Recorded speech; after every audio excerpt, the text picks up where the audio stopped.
Two men who survived in the same world, in the same era. Their extraordinary destinies are now about to unfold.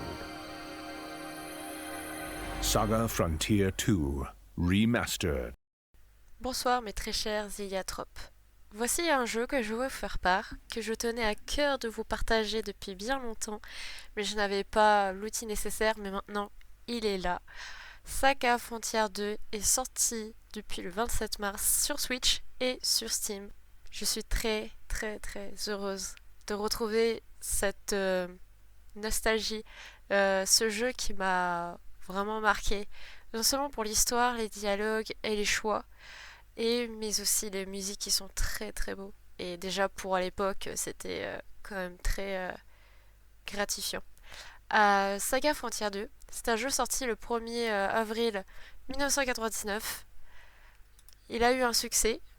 Il est venu bien plus tard en France, le 22 mars en 2000. Donc c'est un jeu de rôle que vous allez découvrir, voilà, la magie. On va voyager à travers le monde. On va aussi voyager de génération en génération du côté royal. Et en même temps, nous allons découvrir un autre personnage dont on aura plus d'informations au fur et à mesure de l'aventure. Malheureusement, moi, je n'ai pas pu finir le jeu au complet sur la PlayStation. Mais cette fois-ci, je vais le finir enfin. Car malheureusement, je n'ai pas pu rattraper le temps. Mais cette fois-ci, ça sera le cas. Donc j'espère que vous allez apprécier l'audio. Je ferai de mon mieux pour pas que vous soyez gâchés au niveau de l'aventure. Sur ce, voici Saga Frontier 2. Ce moment, tous ensemble. Donc j'espère que ça va vous plaire. Bien sûr, malheureusement, ça n'a pas été traduit en français. Mais on va pouvoir, pour ceux qui connaissent un peu la base, quand même jouer. Donc j'espère que c'est à la hauteur.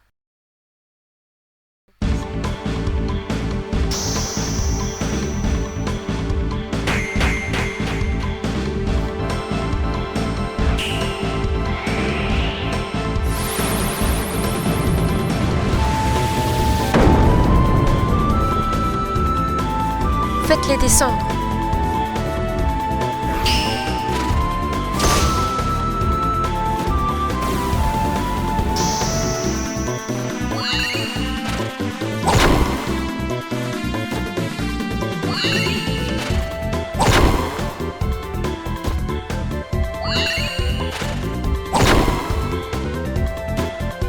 Tenez bon.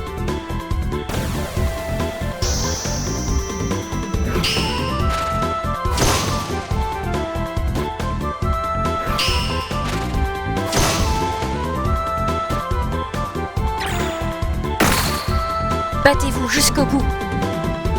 Chargez!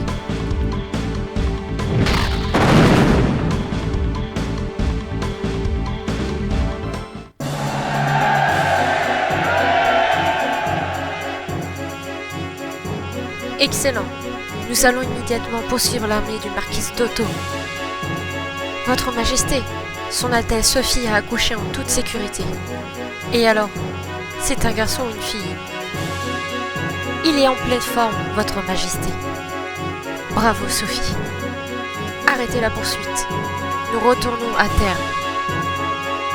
Marquise d'Otto, vous devez remercier mon fils d'avoir survécu à cette journée.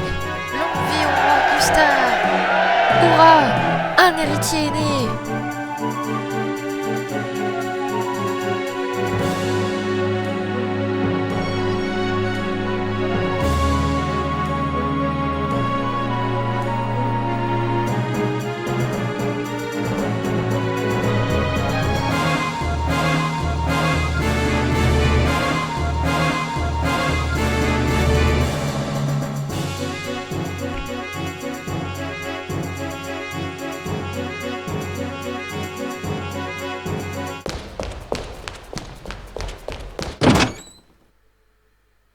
Le bruitage est excellent.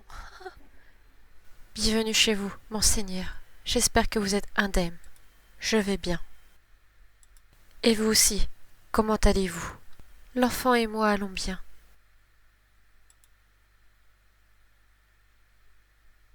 Je donnerai mon nom et au nom de mes ancêtres, Gustave.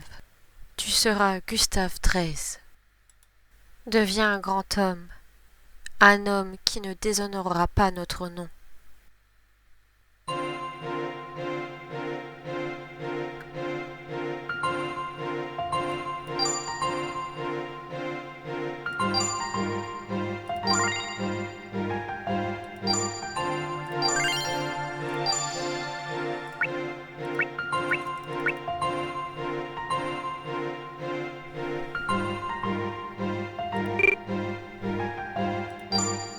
Bien sûr qu'on continue le jeu.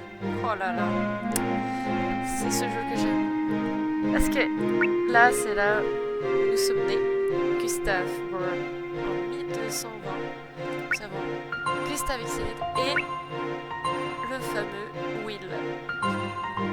Alors, faut que je raconte l'anecdote, mais entre ces deux-là, je sais qu'il fallait faire un choix niveau scénario parce que des fois, on a du mal à reprendre le chapitre d'avant, donc c'était vraiment compliqué. Donc là, je pense à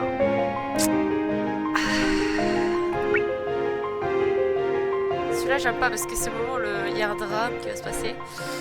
On va le faire, allez, hop, c'est parti.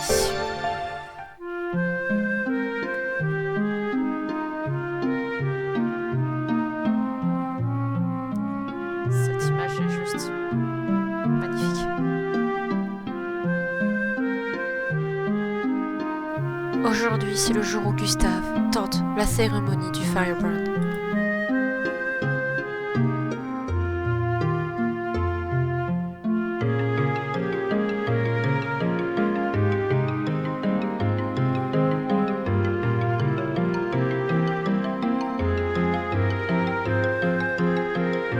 Le château est bouleversé par les préparatifs de la cérémonie et de la fête.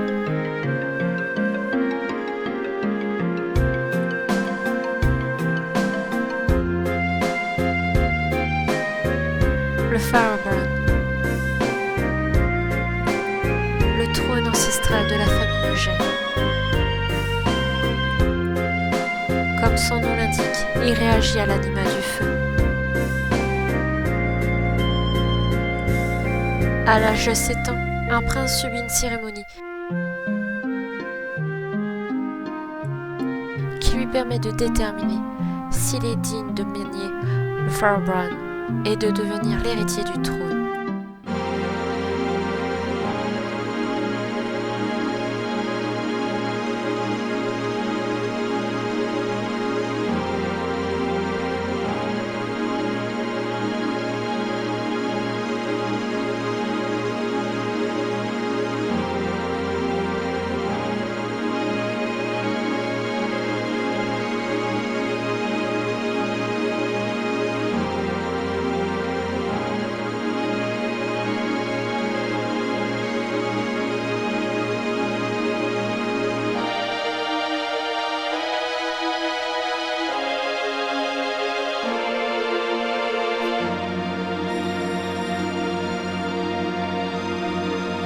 Qu'est-ce qui ne va pas?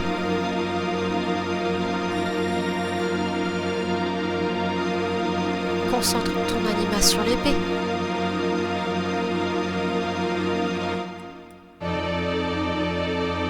C'est impossible.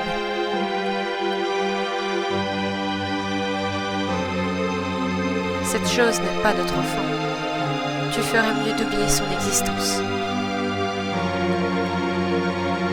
Chose? Tu parles de Gustave?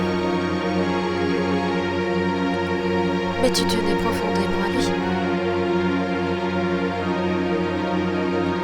Quelle importance si la cérémonie ne s'est pas déroulée comme prévu? Quelle importance?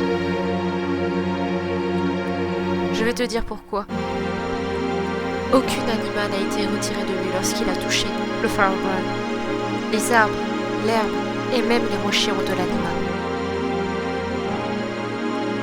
Son existence est moindre que celle d'un rocher. J'avais de grands espoirs pour lui. C'est pourquoi je me sens si trahi. On ne peut pas ignorer cela. Le peuple n'acceptera pas une abomination dépourvue d'anima comme membre de la famille royale. Il sera banni. Même s'il ne possède pas le pouvoir de l'anima, il est vivant. Je l'ai mis au monde, je l'ai nourri et je l'ai élevé. Pour vous, il n'est peut-être rien de plus qu'un héritier de la lignée royale, mais pour moi, c'est mon fils chéri. Sa vie est ma vie. Je ne peux pas simplement le rejeter. Qu'il en soit ainsi. Alors, tu partiras avec ces déchets.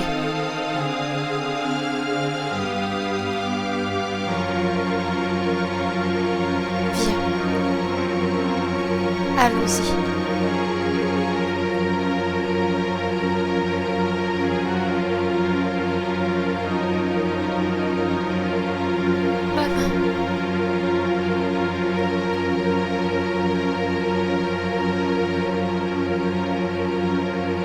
Tu n'es bon à rien.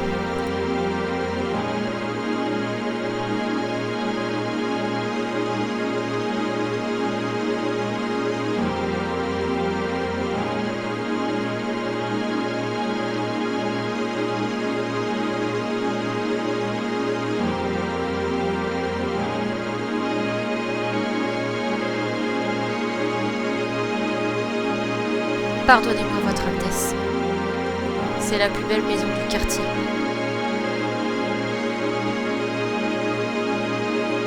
C'est plus que suffisant. Merci beaucoup.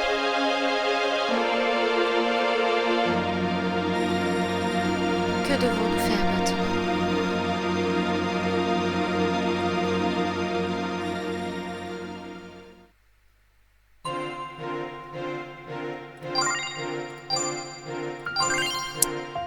Voilà, ce passage 1227 m'a marqué.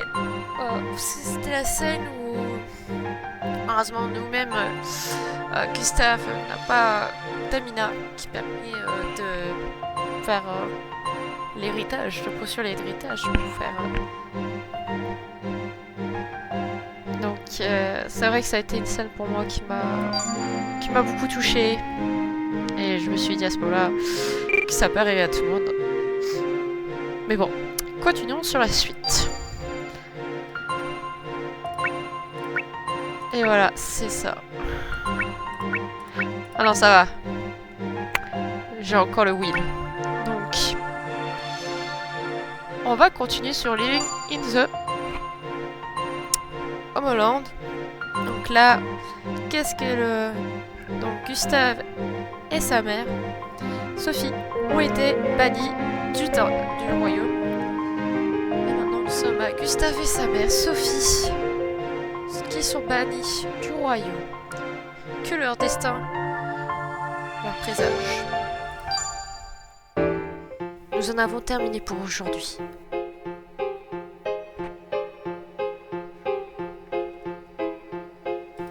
Vous pouvez tous quitter la salle.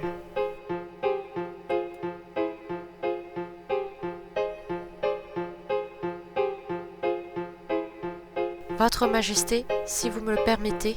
Ah, Maître Silmer, qu'est-ce qui vous amène ici? En tant que tuteur du jeune maître, je me sens responsable de ce qui est arrivé. Par conséquent, je crois que je n'ai plus le droit de rester ici.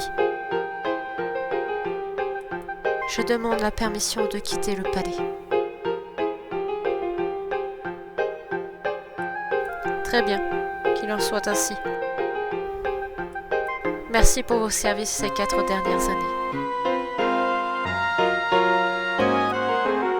Maître Silmer, si je peux me permettre une dernière question. Pourquoi ne m'avez-vous pas dit que le garçon n'avait pas d'anima? Je ne me rendais pas compte moi-même. Cela dit, j'avais senti qu'il possédait une très forte anima. En tout cas, je sens que le destin a joué un rôle dans l'apparition de telles figures au sein de la famille royale. Le destin, vraiment. Tout ce que je désirais, c'était un fils capable d'accéder au trône.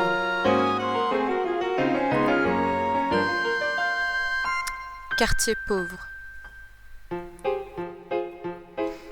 Mère, je n'aime pas cet endroit.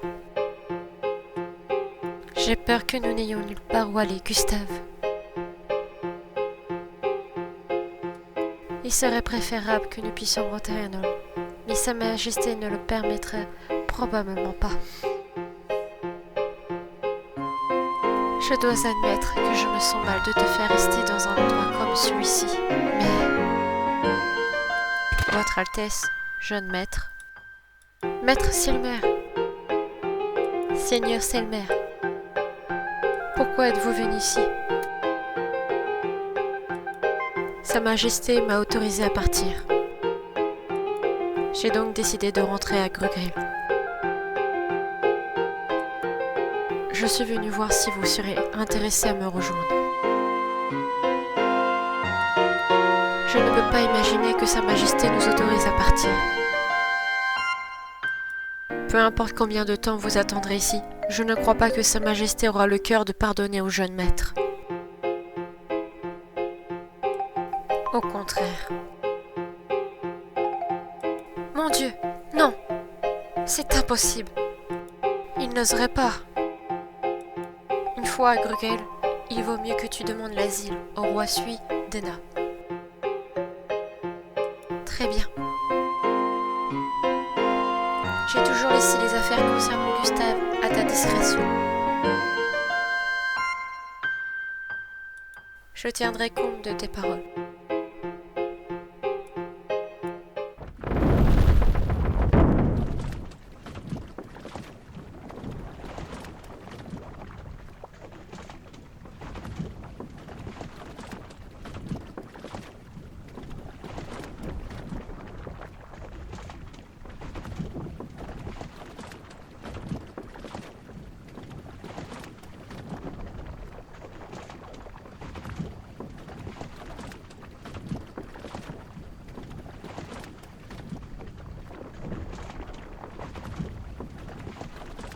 Arrêtez cette barque!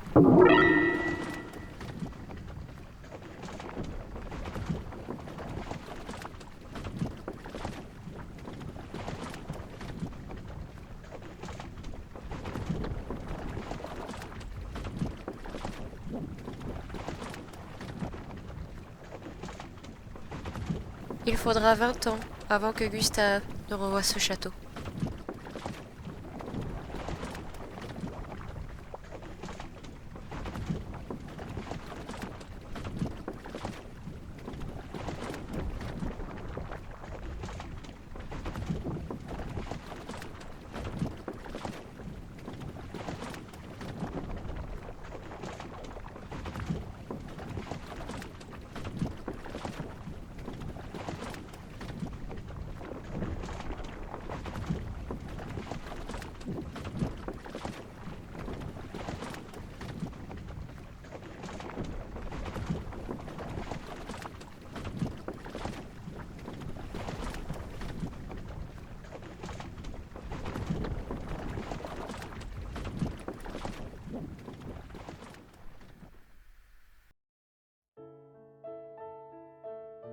Et bien voilà, voici ma première partie sur ce retour de Saga Frontier 2.